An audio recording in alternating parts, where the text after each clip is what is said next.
But I'm gonna push through. Yeah, I'm gonna push through. That's what you do. You're a strong woman.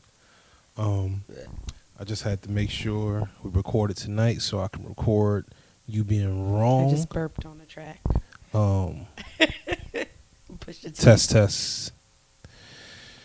Because I think it's every man's fantasy to record their wife being wrong and like be able to like pull it up. That's fine, but that's not happening show tonight. it to them. That's not happening tonight. Okay. You are so hyped. This is great. About a whack ass This is great. diss Yeah. track. Yeah. So How long have you been a Pusha T fan? Why don't we I'm not a start the Pusha T fan. Like how long? Wait. have you had this love affair We with have Pusha to start the show off properly. Ladies and gentlemen, and welcome to another episode of Married to Shade. I'm your host, Fiq Blerdman, and with me as always is my lovely wife, AJ. Hey y'all. And we are coming to you live. We were almost not going to make this show tonight. I was tired. I'm coming off. I've been in bed for the last 2.5 days. You're not gonna be able to sleep. You're like a kid in a kid. No, I it is what it is. I've been in bed for the last 2.5 days in the fetal position.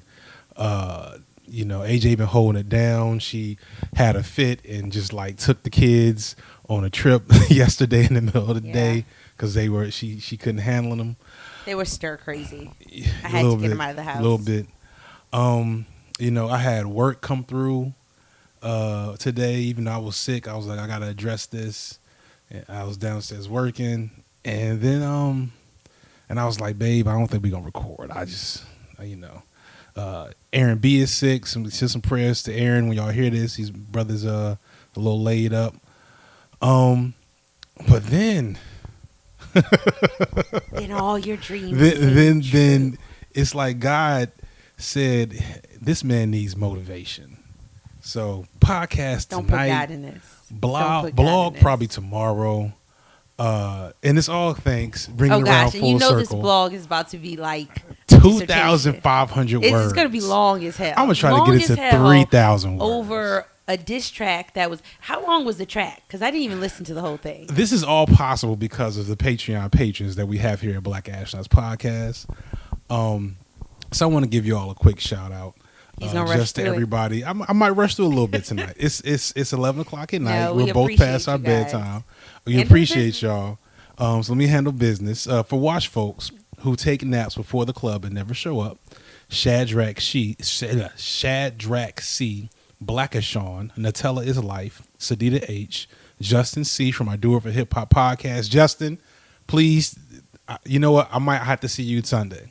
I got to see what y'all say. I might have to see you Sunday. I'm going to holler at you on Facebook, bro.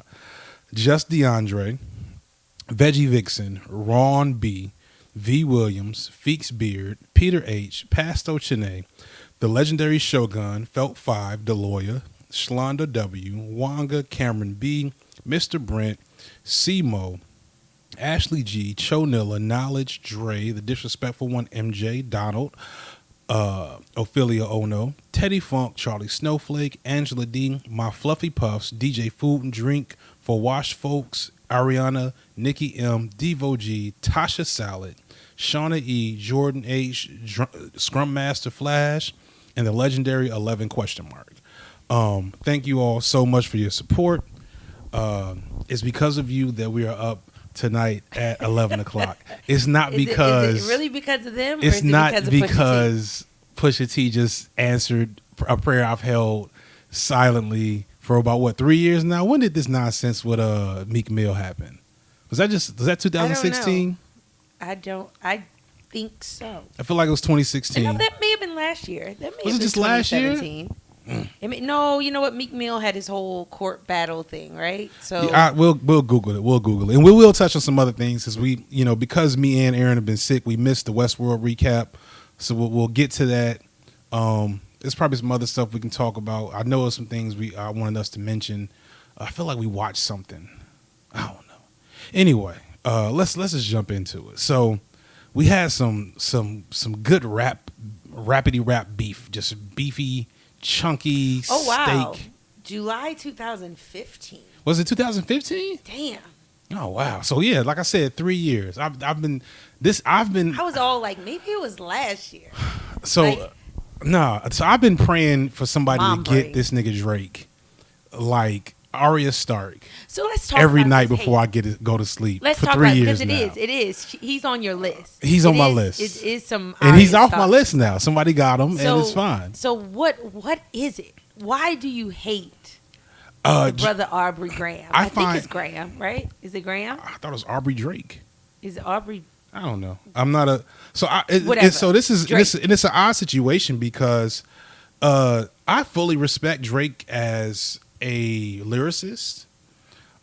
Drake makes hits. He makes jams. There's Yes, he several does. Drake songs that I love. I have dance moves to that only you sing to certain Drake songs, As it should be. as it should be. So let me not take away from Drake that he does what he does very well. But what he does to me is probably the moist. He is probably. You're moist. I'm moist. I am moist. I can feel it in my so loins. happy. He's so happy, folks. Like I couldn't have predicted that this was going to bring you so much joy. For you But go old ahead. school listeners, just imagine how I felt about Tyler Perry 5-6 years ago. Now it's not that bad because Tyler Perry had this weird cult personality around him that bothered me, and then I also came to. I don't want to talk about Tyler Perry. Drake is probably the most exploitative rap artist that is not like Vanilla Ice. Like it goes How, Vanilla Sway? Ice. What's the white How? girl? What's the white girl? I'm so fancy. Oh, Iggy Azalea. Iggy Azalea, Iggy Azalea. Drake, and then under Drake is Macklemore. I think Drake is more exploitative than Macklemore. What? That may not be fair.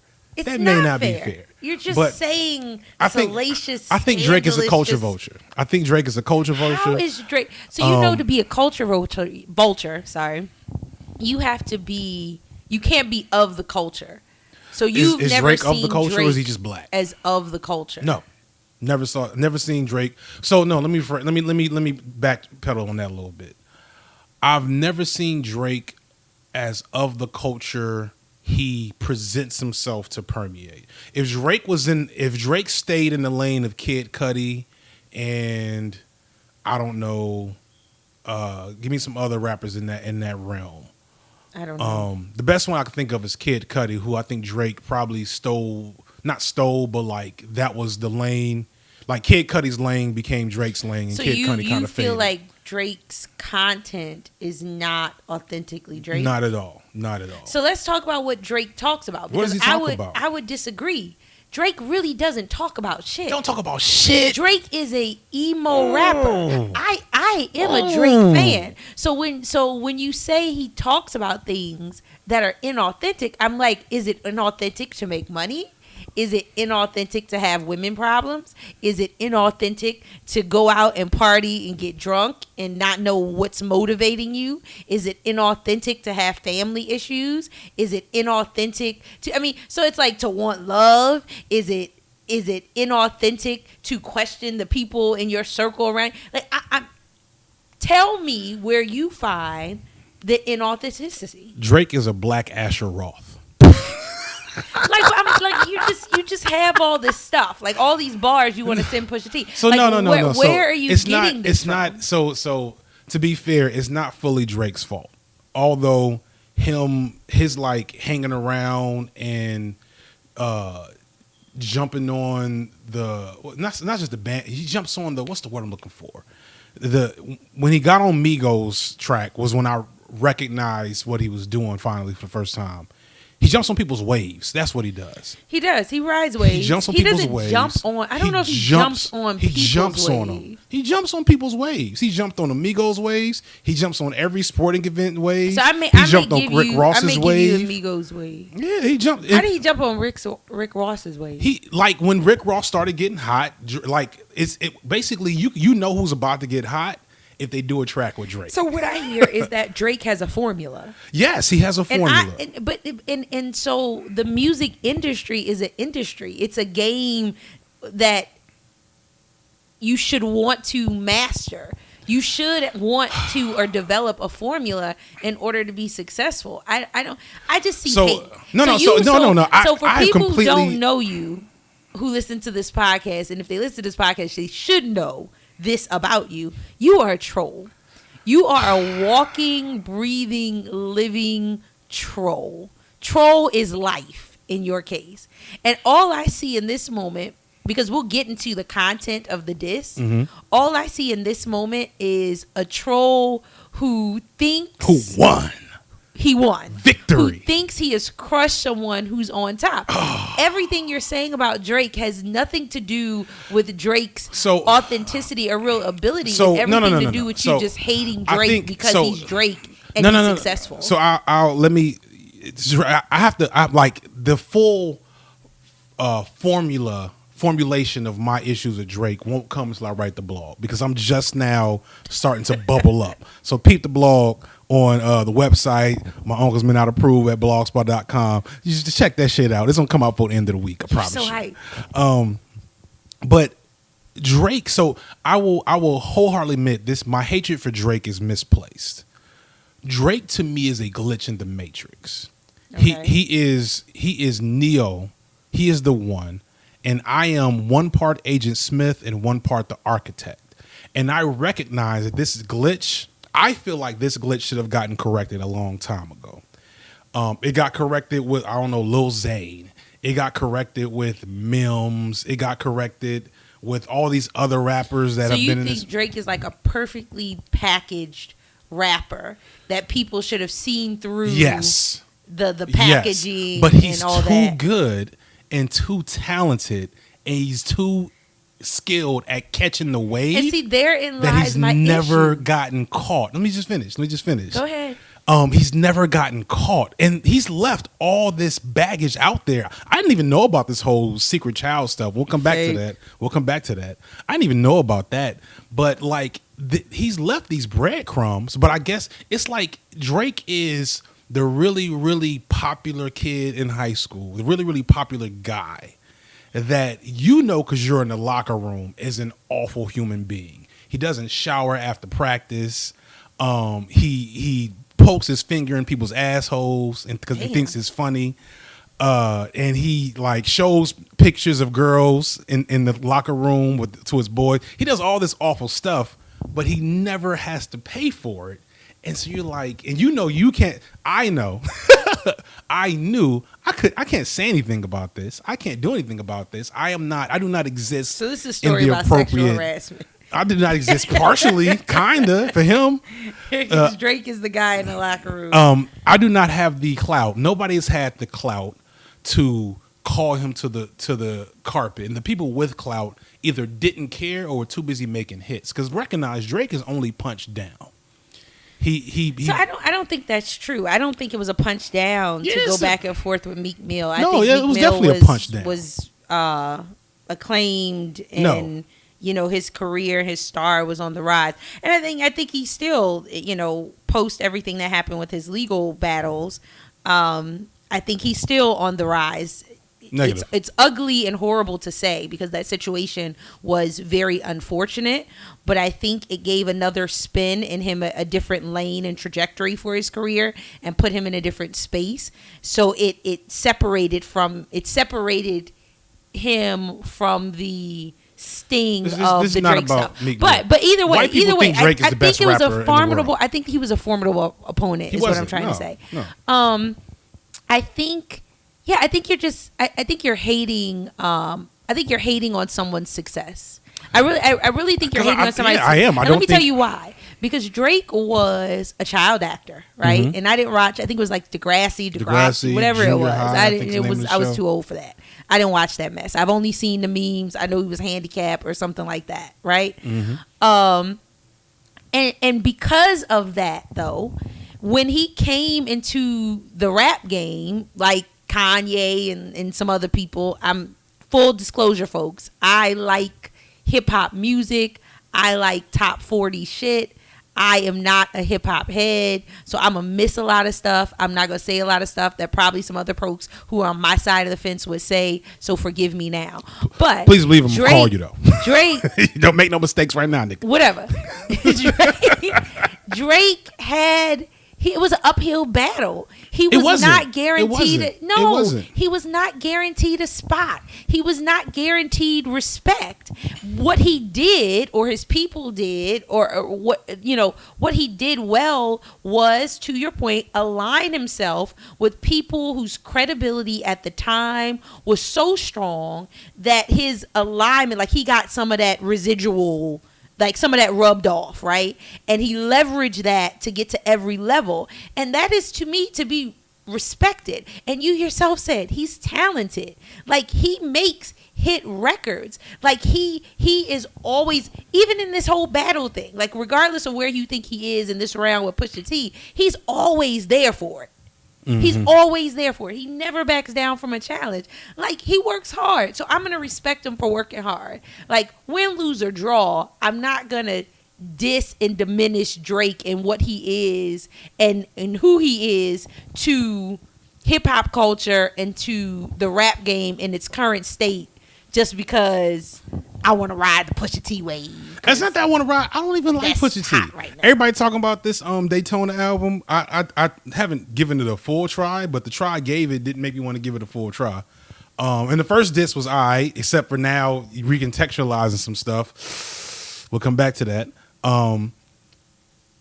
Drake. So remember we had this conversation a couple of weeks ago, a couple of shows ago. I don't know. And I was saying how I miss when white people listen to white music. It hits me that Drake is patient zero for for the viral infection of white people into rap music. Drake. What? Yeah, Drake is the he's the gateway drug. He is patient zero for white people in hip hop music. He signals. You can't believe that. He signals the tipping point where white music disappeared from top 40s radio. Oh, the other day when we were having this discussion, next you're gonna say Drake is a member of the Illuminati. Pete, no, because this shit wouldn't happen if he was Illuminati. But Pete. The other day I looked up the Billboard Top 40, right? I looked it up for like the top 40 in general, and then like the top 40 for rap, and then and then I did the top 40 for like rock, alternative, metal, whatever, like all of them. Like, nigga, there's like 10 new things on that list, and everything else is shit that came out in the 70s and 80s. Wow, that shit is sad. Because nobody's making that music anymore. Artist. Well, yeah, for years and years and years. But no, I get it. The genre is dying. But yeah, so Drake, the fact that I think Drake, so again, I don't think this is like just him. I feel about Drake the way I feel about Tom Brady and the Patriots. Oh, this is going to a very dark place. Drake's station in hip hop, his role, his rank is not based on the same qualities and categories and accolades that pretty much every rapper out today and before him had to attain. This is why it's inflation. It's that's fake not news. True. Now I'm realizing why you watch wrestling, because you really don't understand that the shit is fake. Like I realize. So this is the wrestling fan in you coming out. I do. Because like that's a good, every other rapper out. Rick Ross, questionable, talented, great music, questionable. Like everybody, questionable. So as far as their street cred and their persona, it's not the street cred. And all that kind of stuff. So what I'm really struggling with why you are expecting infallible authenticity from Drake, and like everybody around him is like smoke and mirrors, but it's like, but this Drake guy is really I don't know if corrupted. everybody around him is smoke and mirrors, especially today. Like, I don't think a lot of these. First off, Rick Ross is a relic. You know what I'm saying? No, like, I mean, this is by no means, and I love Rick Ross. By no means am I trying to like take a jab at Rick Ross. But what I'm saying is like it's all smoke and mirrors at some point, right? So I agree. Maybe they come into the industry with all this cred and some level of authenticity. But if you're going to be profitable, at some point it all becomes fluid. Drake. To use wrestling terms, Drake ruined kayfabe. Now, kayfabe is basically, I don't know where that word came from, but in the world of wrestling, kayfabe is the fakeness, the story. And you want wrestlers, a good wrestler, a good booker, a person who's telling the story, and the wrestlers in the ring acting it out, because it's really 3 to 4 people that create the theater that is wrestling. Kayfabe is the story they tell, and the state of mind you have to be in to accept that, you know what, he probably shouldn't get up from a chair shot to the head. Well, he just dropped his leg on his chest, but I'm going to believe in my head that that was such a strong blow that he can't get up from a count of 3. That's kayfabe. It's the appreciation of the fake out, right? Drake ruined kayfabe, meaning that hip hop, the music industry, was asking too much for me to look at Drake and say, that's a person who really loves hip hop and as an art form and is trying to make really like significant, meaningful music. I posted something the other day and I said, name one Drake song that means anything to you. Somebody said Marvin's Room. I think like that Marvin's Room. That's just kind of corny. Know. Other than that, I don't think there's a single one. I don't think Drake will be. I don't know, like Successful. Successful's cool. I give his most meaningful shit. What's the one on? I don't remember album names. I'm telling you, folks. Bear with me. He's disposable as shit. No, shut up. What's the song he goes in? Oh gosh. Okay, it's gonna come to me. It's the one we like off the one where his head's in the cloud. The one we like. Yes. Yeah. I don't know, but the fact that you can't fucking remember it. No, that means nothing. That means nothing because my ass will not. I will not remember anything. I can't name an album. I don't remember song list, all that kind of stuff. So that's not the issue. Well, but like I said, authenticity in the rap game, smoke and mirrors. Right. I think Drake has been strategic, and his strategy should earn him some maybe cred he didn't have. I give him some cred. And when he responded, the way he responded to Common when Common dissed him, I was like, okay, cool. I don't have no problem with that. That was good enough. And Common was like, he's so like what Drake is, who Drake is. Drake is like the like the rough, not rough. Okay. So yes, I'm going somewhere. Go ahead. Scrappy. That's what I'm like. The scrappy kid, not scrappy, right? Though. He's the scrappy kid. He's not. No. He's not built for it. Everybody's like, kids, stay on the porch. You're not safe out here in these streets. And yet he just keeps scrapping. No. And he keeps. See, here's the thing. He keeps trying to fight his way to a place where he's respected. I think maybe in Drake's head, that is why Drake. That's how Drake feels, which is why he engages in these battles, because he knows that there are people out there who feel how you feel. But he has obliviously, whether he knows it or the fandom knows it, he is hidden behind his strategic wave riding. I don't think you can go for people's jugulars in the way that Drake, whether you think he's won these battles or not, in the way that he does, and then say, but he hides behind. He doesn't hide behind anybody. He doesn't. It's I gotta think of like a good example. It's like there's a cartoon. I don't remember which one it is. I can't remember the full details of it, but it's like Porky Pig is in this hotel. Oh gosh. Porky Pig is in the hotel. And all the fucking rats, and with Sylvester the cat. And Sylvester the cat's looking around like, yo, fuck this hotel. This shit is scary. And then he sees rats, and the rats are literally holding knives.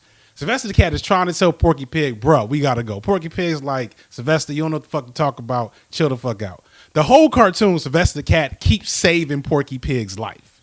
keeps all the rats from killing this motherfucker, and Porky Pig is oblivious to it the entire time. So I'm trying to like, who is that person for so Drake? it starts. Who is constantly saving it's Drake's not, life? but see, that's the thing. It's not a specific person. It's the zeitgeist of popular hip hop music right now. In a different era where the radio still meant something, and the Source magazine still meant something, and there was like a hip hop, governing board. Oh God. As opposed to it being so proliferated, where there's a guy named Lil Xan. He had one, like, he was on the top 40s list. It's a white kid it looks like Young Thug. His name is Lil Xan, and like his first song starts with "I am the Zans, but the Zans ain't me." It's awful. But so I think your blog post should be like a letter to hip hop fans, and then like in parentheses or something like that, Drake fans, I'm talking to y'all too, because like my thing, or some sappy something, because your issue is not really with Drake, like you said. Your issues with the zeitgeist. Your issue is not with Drake, with fandom and what it looks like in today's age. I see this as the event. As the extinction level event for this era. I would agree if Drake wasn't so damn talented. Maybe. Drake's talented. He like his new track is kind of cool. As soon as he makes another hit, I'm gonna jam to that shit, and it's gonna be all over. Yeah, but I'm gonna have this moment. Because if the source exists, I think in some form the source does exist. But not in the form in which it inhabited. If the source existed in the form that it did exist, like, you would have to give mics to Drake. Yeah. And like, radio, may or may not be a thing, that's a fair argument, but like, Drake would get play no matter the state of radio. Like, Drake is a contender on every level. He would never have been allowed to rise to the level he's at right now, which is legitimately top 1 and 2, him and Kendrick. 1 and 2 in hip hop for the last, what we were going on, 5-6 years now. I mean, that's probably fair. I don't know. Some people would throw J. Cole in there, but J. Cole, and that's like look at the difference between those two artists. To say that they're 1 and 2, you kind of see my point. But wasn't hip hop?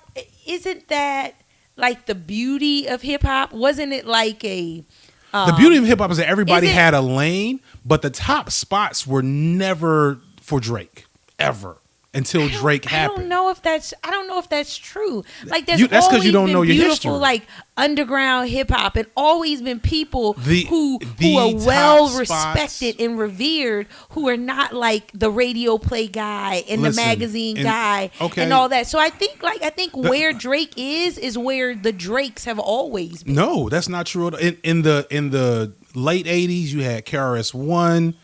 And then it's a different phase of hip hop in its evolution. You're sounding really Joe Budden right now. I'm all up in my Joe Buttons right now. I'm just like Joe Budden all over my face. Because LL Cool J. LL Cool J was way more authentic than Drake. Tried way harder than Drake. I think you're just gonna. I think everybody's just gonna be more authentic than Drake. And he was never. I don't think. I'll give LL top tier. Earlier in his career, him and Kool Moe Dee definitely. Yeah, he definitely had a moment. You had like the Will Smiths and the Will Smith never was a top tier rapper ever.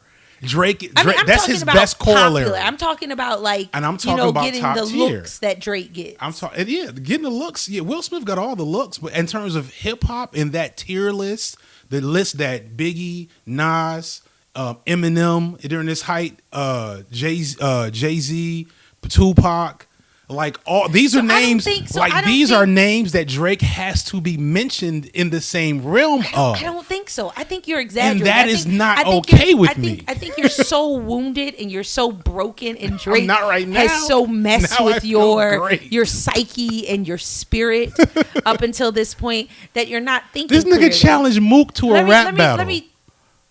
That's like, come on. Let me tell you. So that maybe that's dangerous, but that's another conversation. Drake. So in that conversation, right, you're talking about greats, right? Mm-hmm. And great is not always synonymous with like accolades and fame and looks and marketability. But I'm not talking about any of those things at all. That's what Drake has. Listen. Great is about authenticity, right? Yeah. Great is about like the feel, the grit, the vibe, the embodiment of the spirit of the movement of where all that is. That's what great is about.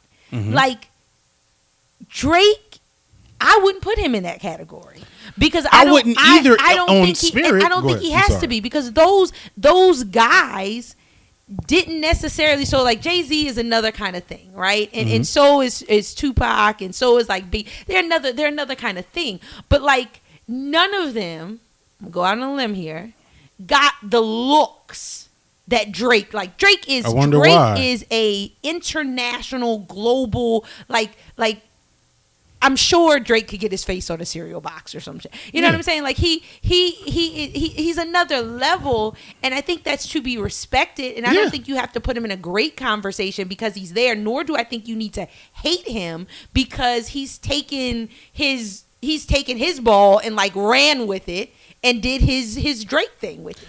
So I just disagree. So I see what you're saying. And I'll try to reflect on that and see if that changes my spirit. It won't.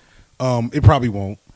But the best analogy I can use is, so I do think you have to talk about Drake in a top tier all time great category. Well, no, I'm sorry. You have to talk about him in the top tier category. We're talking about the top tiers right now. You don't talk about him as all time great because his music has never stood up to that realm. But in this proliferated rap era where, again, there's no governing board, there's no zeitgeist for the music, he has grabbed onto that top tier category to me without providing the same benefit to hip hop as a culture that others have. I think everybody plays a role. I think that's why I say you're like real Joe Budden right now. Because when you talk about like governing board and like you are welcome into hip hop, my son. Like that's not what hip hop is. Hip hop is about everybody throwing in their hat and like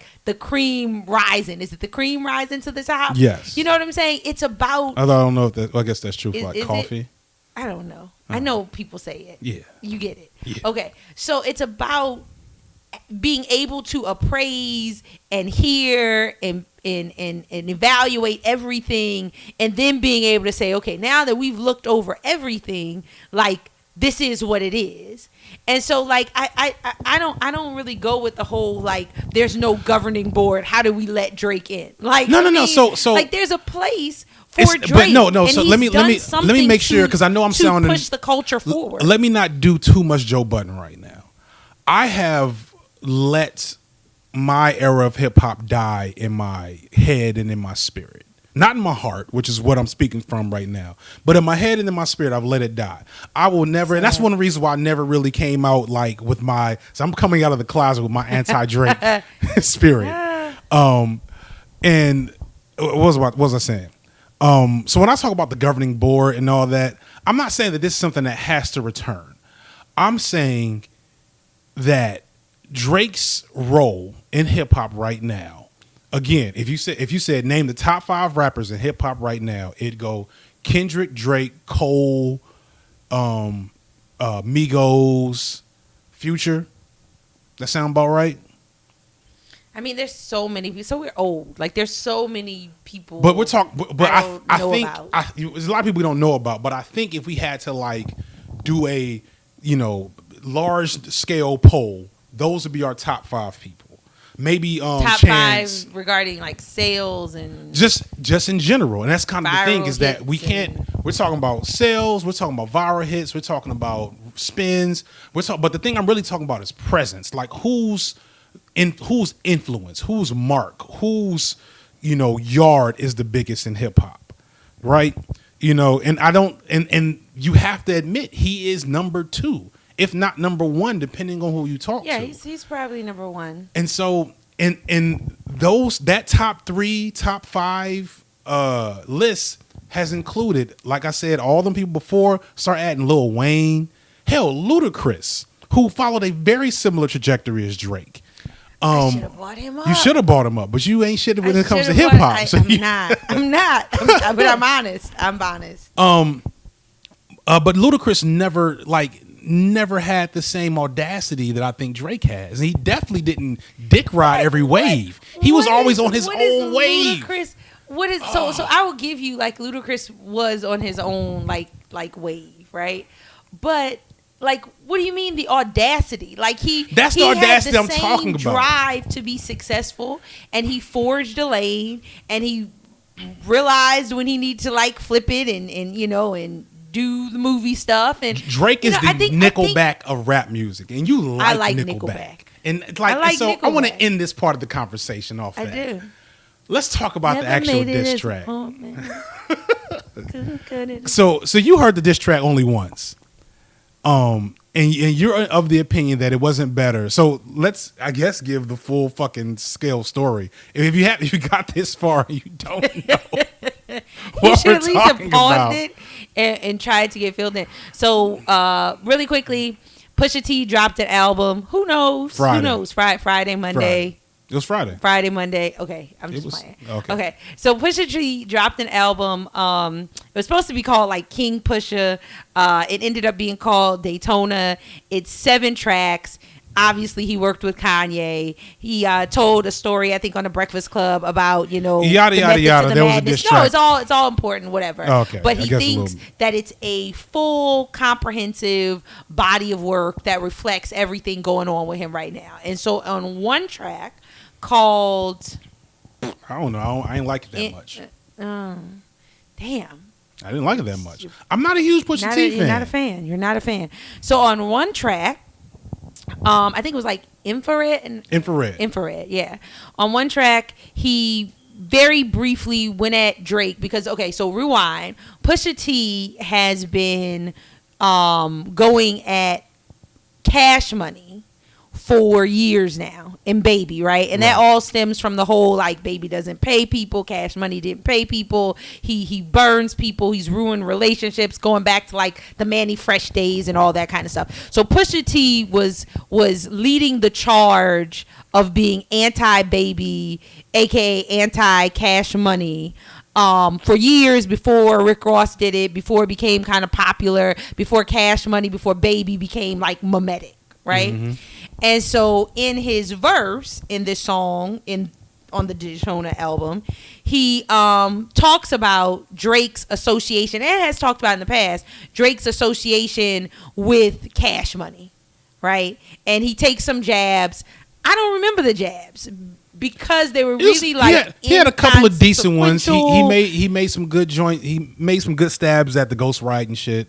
He made one comment he did talk about the ghostwriting. He made one comment that brought back into context now is a fucking haymaker, which is, he said, let me find this Charlemagne quote.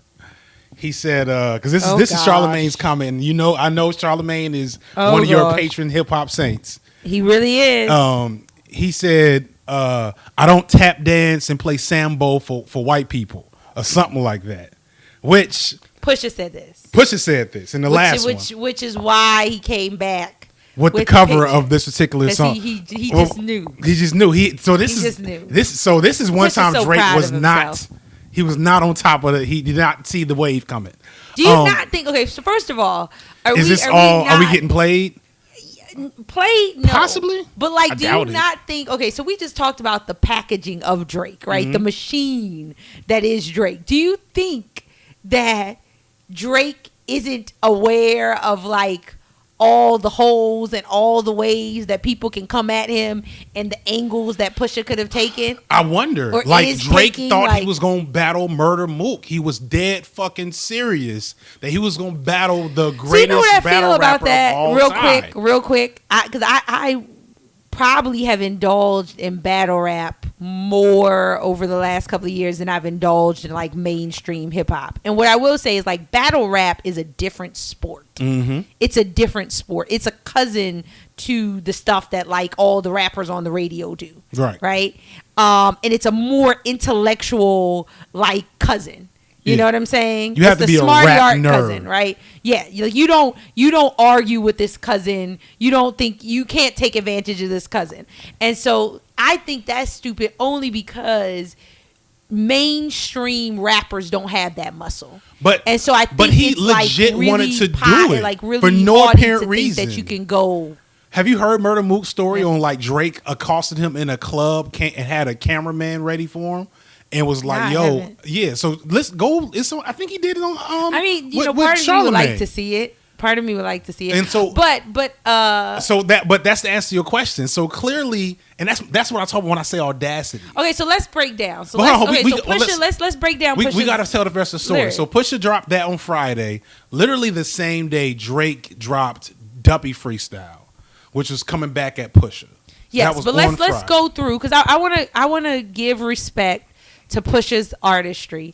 I am not a Pusha T fan. I'm not a Pusha T fan, but I don't have any issue with Pusha T. Right. So please, as the Pusha T representative for the evening, please enlighten me and break down the bars that were in this. So it's really just we got to get a full context though. So Drake drops the Duppy Freestyle. In the freestyle, in the song, it's a pretty good diss track. I don't think it's much better than Back to Back, and I didn't think Back to Back was so great. But in it, he takes shots at Pusha T's status in hip hop. He takes shots. He clarifies finally a little bit the whole ghostwriting thing. That's another thing. I forgot to even bring that shit up, but we'll come back to that. He brings up he tries to kind of like defend himself in the ghostwriting thing. Talked about how the nigga was working at Kroger before he found him. He kind of calls out Kanye. He name drops Pusha T's fiance. And I feel like that was it. Like I don't think he had any real haymakers. It was the speed of which he came. No, it was speed, but no, he had a lot. So I've heard a lot of people are talking about like whether or not it was an adequate Pusha T diss or more so a Kanye diss, right? Right. I think it's savvy regardless, right? He came at Pusha T hard enough, but then he came after your daddy, right? And I think it was who was it who went on this like I won't let another man, I won't call Damon Dash. Damon Dash, right? He Damon Dashed you. He reminded you that you call another man daddy. And so let's break it down. So one, Drake had, according to all the industry insiders, had just left Wyoming or wherever Kanye is recording right now with the rest of the Good Music team, and he was contributing, and he has contributed and has credits on projects with Kanye before, which totally debunks the whole ghostwriting thing, right? Doesn't because one, it just shows that Drake is not a purely ghostwritten artist. Shows the holes in it, right? Because if Drake was a purely ghostwritten artist, he would not be writing for some of your favorite artists. So like that totally like puts that jab in the trash. Like that. It doesn't totally. That becomes garbage. And Drake in his verse talks about how Quentin Miller was a nobody, and it was more about giving him a look. Pin there, because he then refers back to I think it's like. Was it Kanye's friend? I can't think of his name right now. But Rhymefest? No, not Rhymefest. That's a whole nother issue. That's with the nonprofit and all that. Rhymefest wrote with. No. Go ahead. What's Kanye's friend who's the designer? His name was in Drake's lyric. Not is it like Reggie or Virgil? I don't know. Keep finishing. I don't know. Finish your Okay, point. so either way, we all know about Kanye's homeboy who just got like a high position in one of these fashion houses, right? I'm not going to pretend to know about him. But the story goes, the guy was working under Kanye, started his own. He's the guy who started Off-White. started his own line, right? Built it from scratch, which for years is what people were telling Kanye to do. Like, Kanye, you can do it. We all remember the Sway interview. How, Sway? How, Sway? You ain't got the answers. So I see the line. I can never have a cat like Virgil in my circle and hold him back because it makes him nervous. So, yeah. And so Virgil now is on a different level, right? And on a level that a lot of people say Kanye wishes he was on, right? So there was that sting, right? You know what I'm saying? And so that was a good thing juxtaposed to the Quentin Miller comeback, right?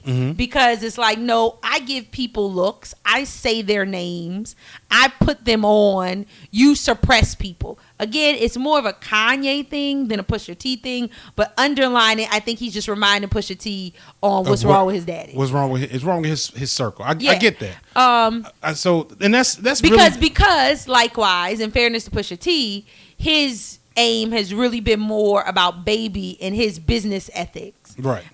Which Cash Money.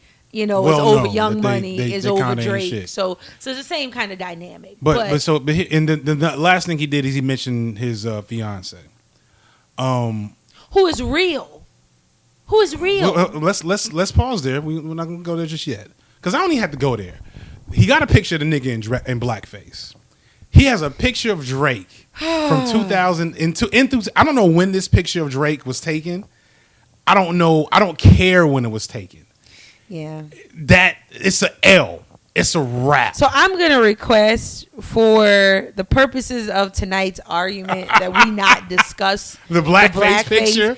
Because you're going to make me throw really out the ugliest part. There's no way around that shit. The blackface. I am really fighting hard for the Drake delegation, but we missed that ish. And that was a really, really it's bad not a we. He missed that shit. There's no way. There's no way that he can be a savvy, that he can be an Illuminati and have that picture be like it was 2 clicks. What's it called? Tweeted the shit out. Just let's let you know it's real. Pusha T tweeted it out. 1 click, and then the bottom corner is the picture of Drake. Then supposedly he contacted the artist on Instagram. The dude that made the art, that did the picture, said it was Drake's idea. Is it a piece of art? Was Drake actually in blackface? Yes. Or was it a art, like a drawing or some kind of something? It's a picture of him in blackface with makeup wearing something looking quite clownish. So Drake literally let somebody put the black paint on his face. For the delegate, we have to go back and talk about this. And we're going to have to discuss. And according to the original photographer, it was Drake's idea. The analysis of the song can end there without even playing the fucking song. So I feel like I want to pause for a second and point out how whack Meek Mill is. I was about to say I'm feeling really I'm feeling hopeful because I'm like Meek didn't catch that. So I'm hopeful. So I'm like maybe it's something new. Maybe there's something to it. I don't know. So I just want to pause and say that real quick. Maybe it was like an early "This Is America." No, and we just didn't. But he don't do that. He don't do that. Video. If Donald Glover, who I'm also not a huge fan of, maybe it was when he was exploring, trying to get his sea legs, and he was like, "Maybe this is me." I don't know. Either way, we're gonna figure it out. The Drake delegation, we will figure it out. Keep trying to figure that shit out. There's a justification. Drake called me and let me know what was going on. And so then the diss is a thesis on Drake as a man. And it's like light grazings because it kind of only stays in one area, but it cuts deep in that area. So he starts off kind of talking about Drake's, music, how his music's been angry and apathetic and not so much anti-woman because a lot of hip hop is anti-woman, but he basically said, Drake, you just like your daddy. You not good. All your relationship problems is your fault, nigga. You keep on talking about all these problems you have in relationships, nigga, because it's you. He talks about his hot dad left him at 5. Then he talks about this woman. Now you're telling me this is not real. So I don't. But you don't know that. I don't really know. And so here's the key thing. That's good enough for hip hop and for media. Because what's going to happen is this story that died a very quiet death at the beginning of the year, I looked it up, is now back in the game, nigga. That shit is top billing. Of course, because that's how it works. That's how it works. So, I mean, I will give you, in the court of hip hop, it is all about reasonable doubt. Yes. It's all about reasonable doubt. That's it. And so Pusha T has shed reasonable doubt. It's not on no Drake. nigga. This was a shellacking. I don't think so. I don't think so. super- First of all, because then I think like so what? He dissed him for like the first minute of a song, and then how long was that song? It's like 2 minutes and 30 and seconds. And what else was he saying? He did a thesis on the niggas. This is what happened, and let me break it down because I know your hip hop ears are infantile. He started out. That was good. Thank you. I try. He started out. He built to a crescendo. He hit him with the "Let your son come to the country." He said, "Let him cross the border."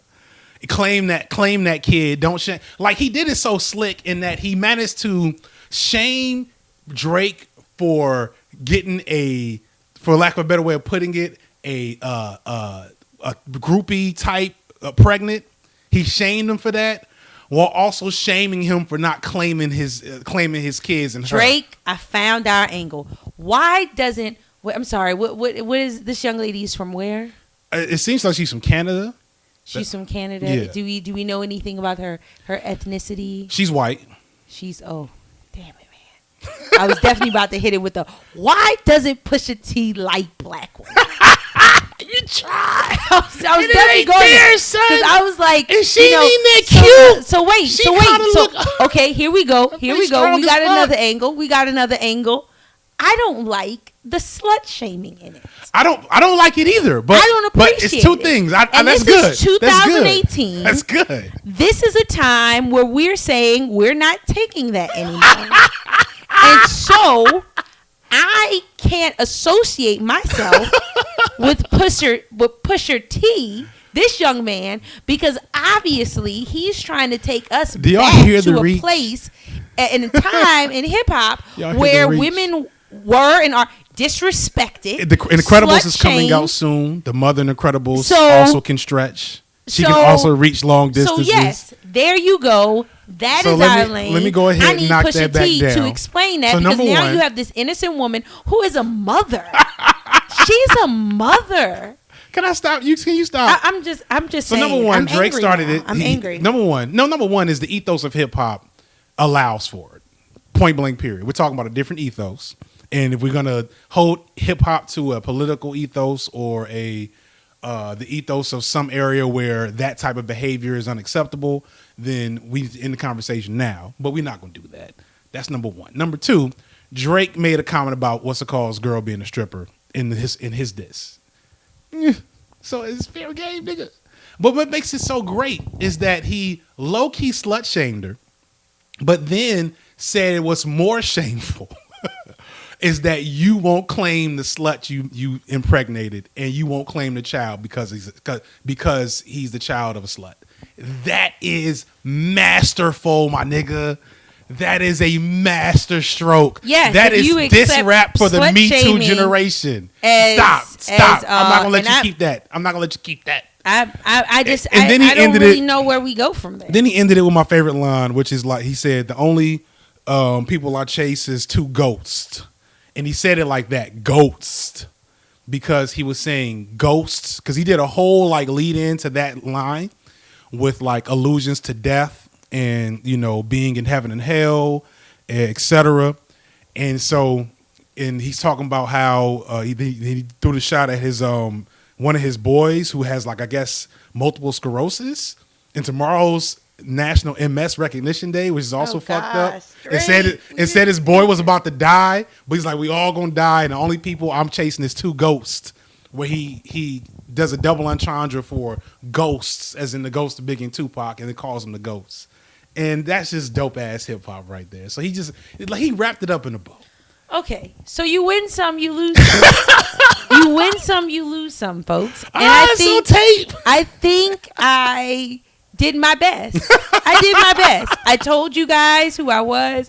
I said I don't have all the information, right? But I did my best with what I had. And so what I'm hearing, and I'm coming to understand, is that round two is Pusha T. And round two is Pusha T. But Just like any good boxing match, you get to round like 8, like 9, it wasn't a knockout blow, and it wasn't. It's very close to one. It's very close to a TKO. I mean, we'll see. Because like, what can you say to that? Because like he can deny it. Like he's got to wait a little while for the press and the rumor mill to get through all the shit with this woman and this child, and hopefully exonerate him, and then drop a diss. So my thought is right now somebody's rushing a paternity test. That's already happened. We're gonna figure that's already happened. What do you mean? Like there's no way. So it's kind of in the story. The paternity test already happened supposedly. But like it wasn't released, and then the story went away quietly. Then he followed her on Instagram, and supposedly there's pictures of them and some shit like that. Like all that happened and kind of left. And that, you know what else that does? Because Drake's one of his shields for criticism has been his relatively squeaky clean non-rap image, and that throws some strong goopy shit on that squeaky clean image. If that's the situation he's in, we got a secret child in another country. Whew. Or as Pusha T would say, yeah. So real quick, because that took a lot longer than I thought it would, but that was fun, baby. I love you. I appreciate that I get to do stuff like this with you. That was a good sport. You were a good sport, and I'm gonna keep hope alive. If y'all ever wonder why it's hard for people to like, A, prove me wrong, and B, for me to accept defeat, it's because this is the person I've been battling with for the last 13 plus years. And you got to hold a higher standard of quality for your argument to win against this woman. But I did tonight. But maybe time will exonerate. Maybe time will show me to be the loser. I don't know. Real quick, just for the love, let's run through Westworld, babe. Can we do that real quick? Because that was supposed to come out. As of this recording, it was supposed to already be out, but like I said, me and Aaron B were sick, so we couldn't make it happen. Oh damn, we already had an hour. Yeah. So we'll make it super quick. All the things happened in Westworld this week. All the things. That's really the recap. Yeah, that's really the recap. Every character. Like I don't know if there's been a single episode of Westworld since it started where every major character was featured in a single episode. But I know that happened this week. And I know why they didn't, because I'm sure I wasn't the only one who was confused about timelines. So this is an episode. So, we're pretty quick with it. We converse during the episodes to try to make sure we're keeping our timelines together. This episode I'll have to watch again because having all the characters in play really threw me when it came to timelines. So let's talk about the balls, because I know we don't have to stay in any particular order. So the little marbles, right. And what we now understand. So those are like the core brains. The brains, okay. The hosts is those little like burgundy maroon. We're gonna call them spheres, just so I don't make immature jokes in my head when you call them the balls. And so we saw 2 episodes ago now. Bernard grabbed one in a previous time frame or timeline. It seems like that all happened before the craziness broke loose, like right before that. And then we saw Bernard get his sphere taken out this episode and put into the cradle. The cradle is it Ford? Is that safe to say yet? We don't know. I think Ford definitely uploaded his consciousness to the cradle. Right. Because I don't know if we had been introduced to the cradle before now. No, they had talked about the cradle multiple times this season. I don't know if they fully introduced it last season. I will bring up one criticism in that they introduced a lot of new ideas this season that did not exist at all last season. And that happens when you have like a high concept show. But, it'd be nice if that didn't happen. I just give them extra points if they like it. But I guess that's what happens when you're not basing it off of Game of Thrones books. Yeah. Not everybody can do that. We're spoiled by the way Game of Thrones drops nuggets years in advance. So I would say this. I found the show is so good that I don't, I'm sure there've been a lot of inconsistencies and ways where the science just kind of doesn't stay in line. I found it really strange that we enter Samurai World like an episode or so ago, and we find like dead samurai, which suggests that there's mutiny on the ship in Samurai World. The hosts are going off script, right? Just like it is in Westworld, right? I'm guessing maybe there's several cradles now that we understand what the cradle is, because Samurai World was peering into the evolution of Maeve as her transition from a host to a almost like a messiah figure. There was moments of that, but like now she's really like self-actualized. You know what I'm saying? Because in Samurai World, the hosts are still very much on story, right? And like her presence and her superpowers, and stuff, and then the other guy's knowledge of what the story should be has allowed them to manipulate things, because we see them leave Samurai World in this episode. But it's just very interesting because we learn and realize that they are still on their storyline, and I found that a little disappointing because... Well, they're not still completely on their storyline. They're a little off their storyline because remember the British guy when Akane, I think her name was, stabbed the Shogun representative in the last episode. Yeah, so he's like, that's not supposed to happen. So they're off a little bit. It was still like there was some disappointment in the writing of the show because they were off a little bit, but the little bit wasn't really well justified because largely they were on. So it's like, okay, then what's motivating these glitches? And then overall, why is Samurai World, which we now know shares the same, like the park, it's like one big plot of land, like an island probably, right? Mm-hmm. Because you take a train to get to it, or monorail or something. So, it's one big plot of land. So why are the hosts in some parks like totally operational, functional? So no, there were no humans in that park. So that part, I guess that's a big flaw. It was just strange to me. But no, I don't think so, because I think all the West, except for the core hosts, the core characters, Dolores' folks, Maeve, that's it. Everybody else is off script but not actualized. Like everybody's been in that. All the other Westworld characters have been off script but not actualized. Okay. They've still been pretty much themselves as designed by their codes. Gotcha. So I don't think it's that crazy that they would still be doing their thing. But here's a thing that just hit me.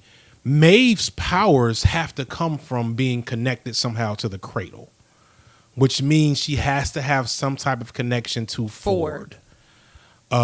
Which then calls into question whether or not see Ford pop up in her home like early on, and there was like is there one of those like flashbacks where he pops up? I bet you there will be, because I do believe in like season 1 we saw Ford in her home. We also saw season 1 that when she first broke because of the loss of her daughter in the storyline, that he took a special, like he was like, we're going to make sure that never happens. So there's a prior relationship. Yeah, so there's something. I also want to say maybe the Native Americans are actualized. There's something different because I do not think the writers were sloppy, because they're generally speaking not sloppy. It's a very well written, beautiful show. Mm-hmm. We remember that when Maeve before she got to Samurai World, she tried to do her like Jedi mind trick on the Native Americans and it didn't work, right? So going into Samurai World, it's like, ooh, how are they going to survive this? Because she's not going to be able to do much. And then she gets there and she's like God. Mm-hmm. You know what I'm saying? And I think it was because, like you said, they were slightly off script, but still on script when it came to like their character. Right. You know what I'm saying? So not so much their storyline, but like their embedded character. And so I think like for those who are actualized, she can't do the mind trick. Like the cradle's maybe not running them. Possibly. What do you think about the scene? What do you think about the situation with her and her daughter? How did that end? I know she ran off with the So daughter. I predicted that. I predicted that the daughter would have another mother that they would have, as they position host in the parks, that they would, have positioned. And it looked like the mother got killed there, like in the moment. May ran off with the daughter, and like there was a battle, and she clearly didn't use her power during this battle. Then Clifford, or what's the guy? He has a cat name. Heathcliff. I'm not sure. The Asian guy. Hector. Is it Hector? I don't know. I don't know. I feel like he has a name. Like Sylvester. A name. I don't know. He has a name that from a also cat. Sounds like a cat name. It's a cartoon cat name. I promise you that. He runs to help him while the British guy is calling in for support. But they left that. I'm pretty sure they left it at that. Like that was a cliffhanger. A lot of cliffhangers this episode. But I guess it makes sense since there's only 3 episodes left, and they're probably going to tie them all up kind of in a row. So the man in black has a quick powwow with his daughter and then abandons her. So initially I was like, you know what, that's I would do that. And you were like, hell no. He just made her in more danger. She was safer with him, which is a good point to point out. Then we got Arnold going into the cradle and running into Ford. That was the ending cliffhanger. And I feel like there's one more. Oh, what the fuck were Dolores and them doing? Hello? I'm sorry. CBS is covering Drake's suppression of his son. So I'm sorry that kind of pulls one's focus from Westworld. So yeah. Oh, so shit. I Nigga, that's a knockout. Folks, I don't know if I have the energy to continue. I think we end this one, baby. It's been a rough night. It's where is the CBS? I gotta see CBS talk about it. Night. Oh man. And folks, that is unfortunate. I want to leave you. I apologize to the Westworld fans. Sometimes it just God moves, and you just got to move with the spirit. I will say this. I will leave you with this. Childish Gambino. He showed us in This Is America. He tried to tell us, don't be distracted. Don't just go with the wind. There are greater things going on, right? And so, this morning we started off with, Starbucks, and, people couldn't get their coffee in the afternoon. And then we moved on to Roseanne. And that was just a shit show. And, and ABC, I think, dealt with it promptly and swiftly. And there's just our son is turning 5 tomorrow. And our son is turning 5, folks. So there's so many other things to concentrate on. And I feel disappointed that our mainstream media outlets are being distracted. My baby's gonna be mayor one day. Pusha T and his accusations. Are we gonna move back to New Orleans for you to run the mayor for New Orleans, or you gonna run for mayor against Aubrey? Right. Right. I'm gonna pray tonight, and I'm gonna pray that Drake gets back up, and we get another round. Because I think this is going to be a fun fight. But I'm going to check out, folks. Yes, I've done my best. Today's shady moment in history is today. It's today. It's today, folks. It's today. You had a great one, babe, because he said the next one was going to be on you. And bro, you delivered, babe. You delivered. You the best. You the best. Best I ever had. Best I ever had. We'll talk to y'all in a week. All right. Please find us on blackashnutspodcast.com. Check us out on Twitter at blackashnuts. Check me out on Twitter at Fiq Blurman. Be on the lookout. I don't know. I may have blew my load on this episode. I may not be able to get the blog out. Plus, I got real shit to do tomorrow for work. But we'll see. We'll see. I might let it simmer just a little bit, just to kind of make sure it goes well. But I wish we had music to end our podcast. Oh man, I'm torn between best I ever had or how do I. say? Thank you all. Peace. Peace.